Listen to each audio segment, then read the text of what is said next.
வாழ்க வளமுடன். இந்த வீடியோவில் வேதாத்ரி மகரிஷி அவர்கள் அருளிய அருள் காப்பு சங்கல்பம் பற்றி டீட்டெயிலாக பார்க்க போகிறோம்.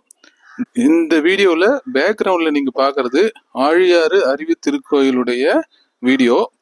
போன வருஷம் நாங்கள் சம்மர் கேம்புக்கு பாய்ஸ் கேம்புக்கு போயிருந்தோம். அங்கே கிட்டத்தட்ட ஒரு 500 மாணவர்களுக்கு மேலே அந்த கேம்பில் கலந்துக்கிட்டாங்க. அந்த அறிவு திருக்கோயிலெலாம் எப்படி வசதிகள் இருக்குது, எவ்வளோ பெரிய ஹால் இருக்குது, அங்கே பார்த்தீங்கன்னா ஒரு 600 பேர் உட்காந்து கிளாஸ் அட்டன் பண்ணக்கூடிய ஒரு பெரிய ஹால் இருக்கும். அதெல்லாம் பார்க்கறதுக்கு ரொம்ப இன்ட்ரெஸ்டிங்காக இருக்கும். இந்த வீடியோவை கடைசி வரைக்கும் பாருங்க. வாழ்க வளமுடன். அருள்காப்பு அருள் பேராற்றல் இரவும் பகலும் எல்லா நேரங்களிலும் எல்லா இடங்களிலும் எல்லா தொழில்களிலும் உறுதுணையாகவும் பாதுகாப்பாகவும் வழிநடத்துவதாகவும் அமையுமாக. வேதாத்ரி மகரிஷி அவர்கள் நம் அனைவருக்காகவும் அருள்காப்பு என்ற ஒன்றை வடிவமைத்து கொடுத்துள்ளார்கள். இந்த அருள்காப்பானது நம்மை பல விஷயங்களிலிருந்தும் துன்பங்களிலிருந்தும் காப்பாற்றும் என்பதை அவரவர் அனுபவபூர்வமாக உணர்ந்து கொள்ளலாம். இப்ப இதுல அருள் பேராற்றல் அப்படின்னு என்ன அர்த்தம்னா, எல்லையற்ற பேராற்றலை இறைநிலை என்று கூறுகிறோம். இறைநிலைக்கு வற்றாயிருப்பு, பேரறிவு, பேராற்றல் என்ற 3 குணங்கள் உள்ளதாக மகரிஷி அவர்கள் கூறியுள்ளார்கள். எனவே இறைவனை குறிப்பதற்கு எந்த ஒரு மத சார்ந்த நம்பிக்கை பற்றி குறிப்பிடாமல் பொதுவாக இறைநிலையை அருள் பேராற்றல் என்று மகரிஷி அவர்கள் இங்கே குறிப்பிட்டுள்ளார்கள். அப்படின்னா அந்த இறை ஆற்றலின் கருணையினால் இறையாற்றல் இரவும் பகலும் நம்மளுக்கு எல்லா நேரத்திலையும் உதவியோட இருக்கணும். அதே மாதிரி எல்லா இடங்களிலும் எல்லா தொழில்களிலும் உறுதுணையாகவும் பாதுகாப்பாகவும் வழிநடத்துவதாகவும் இருக்கு இல்லையா. பொதுவாக தமிழ்ல இந்த மாதிரி வரும்போது என்ன சொல்லுவாங்கன்னா, பொருத்தி பார்ப்பாங்க. அதாவது இரவும் பகலும் என்பதை உறுதுணையாகவும் அப்படின்னு பொருத்தி பார்க்கலாம். எல்லா நேரங்களிலும் பாதுகாப்பாகவும் எல்லா இடங்களிலும் வழி நடத்துவதாகவும் அப்படின்னு மேல ஒரு 3 விஷயம் இருக்கு, கீழே ஒரு 3 விஷயம் இருக்கு. அந்த 3த்தையும் ஒன்றோட ஒன்று பொருத்தி பார்க்கிறது தமிழ் இலக்கியங்கள்ல ஒரு மரபா நான் சில இடத்துல பார்த்துருக்கேன். அதனால அதுக்கும் இதை பொருத்தி பார்க்கும்போது இதுவும் நல்லா இருக்கு. நான் மறுபடியும் சொல்றேன், எல்லா நேரங்களிலும் உறுதுணையாகவும் எல்லா இடங்களிலும் பாதுகாப்பாகவும் எல்லா தொழில்களிலும் வழி நடத்துவதாகவும் அமையுமாக அப்படின்றது நம்ம அர்த்தம் எடுத்துக்கலாம். ஆனா சொல்லும் போது என்ன பண்ணணும்னா, மகரிஷி சொன்ன மாதிரியே அருள் பேராற்றல் இரவும் பகலும் எல்லா நேரங்களிலும் எல்லா இடங்களிலும் எல்லா தொழில்களிலும் உறுதுணையாகவும் பாதுகாப்பாகவும் வழிநடத்துவதாகவும் அமையுமாக. இதை சங்கல்பத்தோட சேர்த்து சொல்லுவாங்க. பொதுவா 3 முறை அருள் காப்பு, 3 முறை சங்கல்பம். நம்ம சங்கல்பத்தை பத்தி இன்னொரு வீடியோ தனியாக போட்டிருக்கோம், அதையும் செக் பண்ணி பாருங்க. அப்போ எப்பெல்லாம் இதை செய்யலாம்னா, காலையில தூங்கி எழுந்திரிச்ச உடனே இதை செய்யுங்க. இது 3 முறை சொல்லுங்க.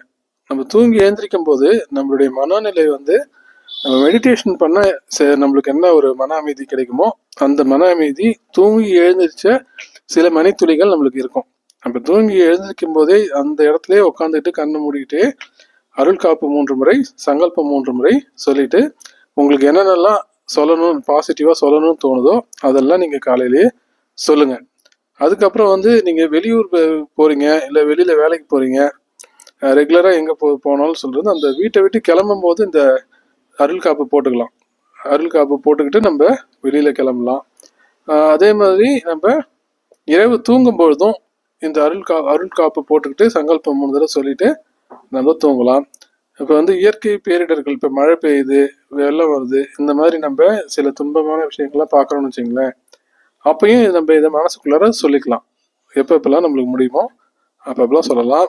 பொதுவாக நீங்கள் ட்ராவல் பண்ணும்போது பஸ்ஸில் உட்காந்துட்டு இருக்கீங்க, இல்லை காரில் உட்காந்துட்டு போறீங்கன்னா அப்பயும் இதை பற்றி சிந்திக்கலாம். நம்ம பொதுவாக டைம் கிடைக்கும்போது என்ன பண்ணலாம்னா வாழ்த்து சொல்லலாம். யார் யாரெல்லாம் நம்மளுக்கு பிடிச்சிருக்கோ பிடிக்காத இருக்கோ அவங்கள தனிப்பட்ட முறையில் வாழ்க வளமுடன் அவங்க பேர் மனசில் நினச்சி வாழ்க வளமுடன் சொல்லலாம். அதே நேரத்தில் இந்த அருள் காப்பும் சங்கல்பமும் ஒரு 3 முறை சொல்லலாம். ஸோ நம்மளுக்கு ஒரு டைம் பாஸ் ஆன மாதிரியும் இருக்கும், நம்ம ஒரு பாசிட்டிவான விஷயத்த நம்ம மைண்டில் சொன்ன மாதிரியும் இருக்கும். எந்த ஒரு விஷயத்த அடிக்கடிக்கு நம்ம மனசில் சொல்லிகிட்டே இருந்தாலும் அது ஆழ் மனசில் பதியன்ற மாதிரி பெரியவங்க சொல்லியிருக்காங்க. அப்போ இதை அடிக்கடிக்கு சொல்ல சொல்ல சொல்ல சொல்ல கண்டிப்பாக நம்ம செய்கிற எல்லா வேலையிலையும் எல்லா இடத்துல இருந்தாலும் எந்த இடத்துல இருந்தாலும் மகரிஷியோட அருளால் இறையாற்றல் நம்மளுக்கு பாதுகாப்பாகவும் இருக்கும், வழி நடத்துவதாகவும் அமையுமாக அப்படின்றத நம்ம அடிக்கடிக்கு சொல்லலாங்க. வாழ்க வளமுடன். அருள் தந்தை வேதாத்ரி மகரிஷி அவர்கள் நம் அனைவருக்காகவும் ஒரு சங்கல்பத்தை உருவாக்கி கொடுத்துள்ளார்கள். அந்த சங்கல்பமானது அருள் பேராற்றல் கருணையினால் உடல் நலம், நீலாயுள், நிறை செல்வம், உயர் புகழ், மெய்ஞானம் ஓங்கி வாழ்வேன். இதை மகரிஷி அவர்கள் தன்னுடைய வாழ்க்கையில ஏற்பட்ட அனுபவத்தை வச்சு ஒரு மனிதனுக்கு என்னென்னலாம் தேவை அப்படின்றத ரொம்பவும் ஆராய்ச்சி செஞ்சு இதை உருவாக்கியிருக்காங்க. மகரிஷி என்ன பண்ணாருன்னா நெசவு தொழில் செய்து வந்தார் அந்த காலத்துல. அதாவது 1930 காலகட்டத்துல நெசவு தொழிலை செஞ்சு வந்திருந்தாங்க. அந்த நெசவு தொழில நிறைய பணம் சம்பாதிச்சு 2 கார் வாங்கி வச்சிருந்தாங்களாம். அதாவது ஒன்று அவருடைய உபயோகத்துக்கும், 2வது கார் மக்களுடைய பொது சேவைக்காகவும் அந்த 2வது காரை வச்சிருந்தாங்களாம்.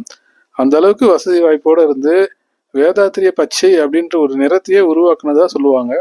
அவ்வளவு பேரும் புகழோடவும் மிகவும் பணக்காரங்களோடவும் இருந்தாங்க மகரிஷி.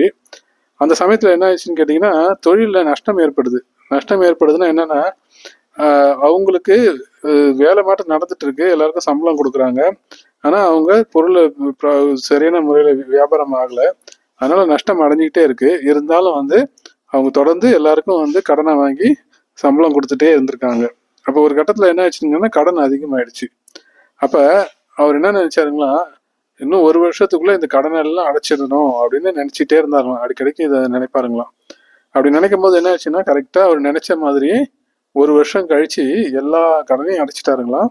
அதே சமயத்துல அவருக்கு இருந்த சொத்து முழுசும் வித்துட்டு அந்த கடனை கொடுத்துருக்காங்க. இதை அவர் யோசிக்கவே இல்லை.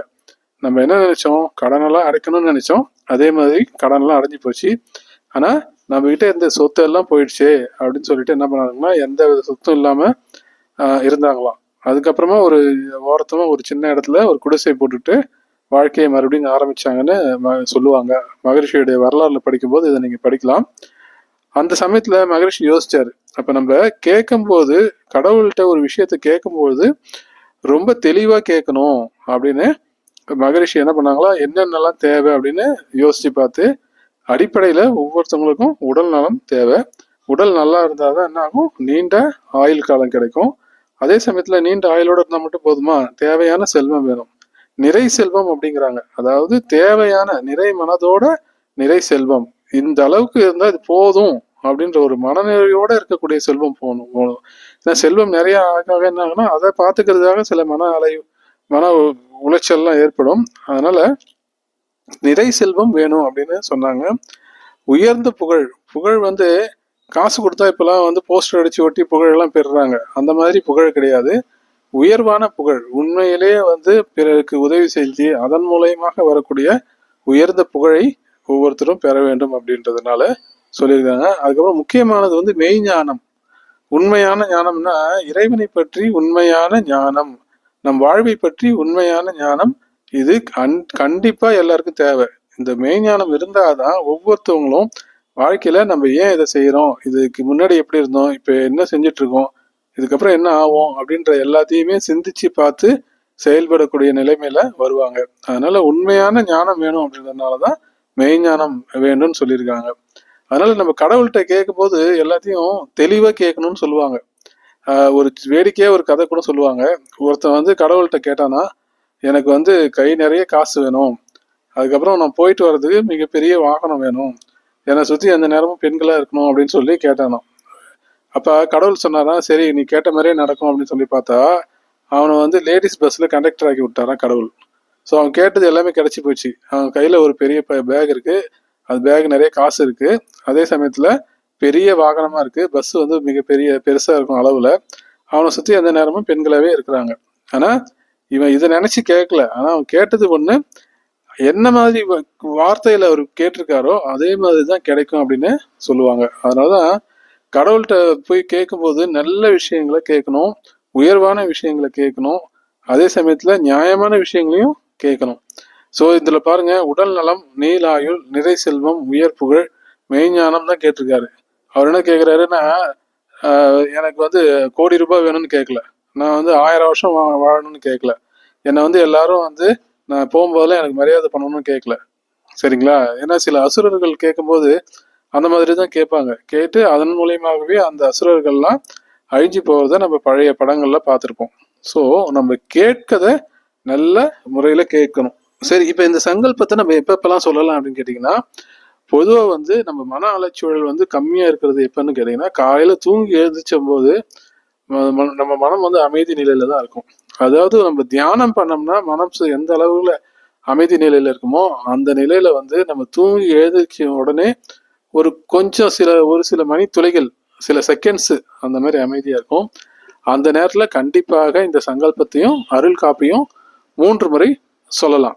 3 முறை சொல்லலாம். அதுக்கப்புறம் வந்து நம்ம எப்பப்பெல்லாம் டைம் கிடைக்குதோ அப்பெல்லாம் சொல்லலாம். இரவு தூங்கும் போதும் இதை சொல்லிட்டு படுக்கலாம்.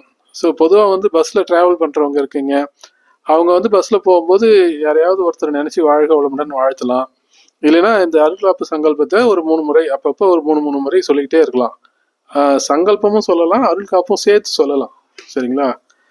அதே மாதிரி வந்து உங்களுக்கு நீங்கள் ஒரு பஸ்ஸுக்காக வெயிட் பண்ணுறீங்க, இல்லை உங்கள் ஃப்ரெண்டுக்காக வெயிட் பண்ணுறீங்கன்னா அந்த நேரத்தில் சொல்லலாம். எப்பப்பெல்லாம் உங்களால் முடியுமோ அப்பப்பெல்லாம் சொல்ல சொல்ல சொல்ல சொல்ல என்ன ஆகுனா இது நம்ம மைண்டில் நல்லா பதியும், ஆழ் மனதில் போய் பதியும். ஸோ என்ன சொல்கிறாங்க அறிவியலாளர்கள், என்ன சொல்கிறாங்கன்னா ஆழ் மனதில் நம்ம எந்த ஒரு விஷயத்தை அடிக்கடிக்கு நினைக்கிறோமோ அதுவே நம்மளுக்கு கிடைக்கும் அப்படின்னு சொல்கிறாங்க. அதனால் இது ஒரு நல்ல வாய்ப்பாக கருதி உங்களுக்கு எப்பப்பெல்லாம் முடியுமோ அப்பப்பெல்லாம் இந்த மாதிரி ஒரு நல்ல நல்ல வார்த்தைகளை வந்து நம்ம மனசுக்குள்ளார போட்டுக்கிட்டே இருந்தோம்னா கண்டிப்பாக அதெல்லாம் வந்து ஒரு மிகப்பெரிய விளைவை நம்ம வாழ்க்கையில ஏற்படுத்தும். எனவே நீங்க எப்பப்பெல்லாம் முடியுமோ அப்பப்பெல்லாம் இந்த சங்கல்பத்தையும் அருள் காப்பையும், வேதாத்ரி மகரிஷி அவர்கள் அருள் காப்புன்னு ஒன்று கொடுத்துருக்காங்க, அது இன்னொரு வீடியோவில் போட்டிருக்கோம், அதையும் பாருங்க. அந்த அருள் காப்பையும் இந்த சங்கல்பத்தையும் சேர்த்து நீங்க எல்லாரும் சொல்லுங்க. குறைஞ்சது ஒரு 3 முறை கண்டிப்பாக சொல்லுங்க. உங்கள் வாழ்க்கைக்கு தேவையான எல்லா வளங்களையும் பெற்று அருள் பேராற்றல் கருணையினால் உடல் நலம், நீலாயுள், நிறை செல்வம், உயர்ப்புகள், மெய்ஞானம் பெற்று ஓங்கி வாழ்க. வாழ்க வளமுடன்.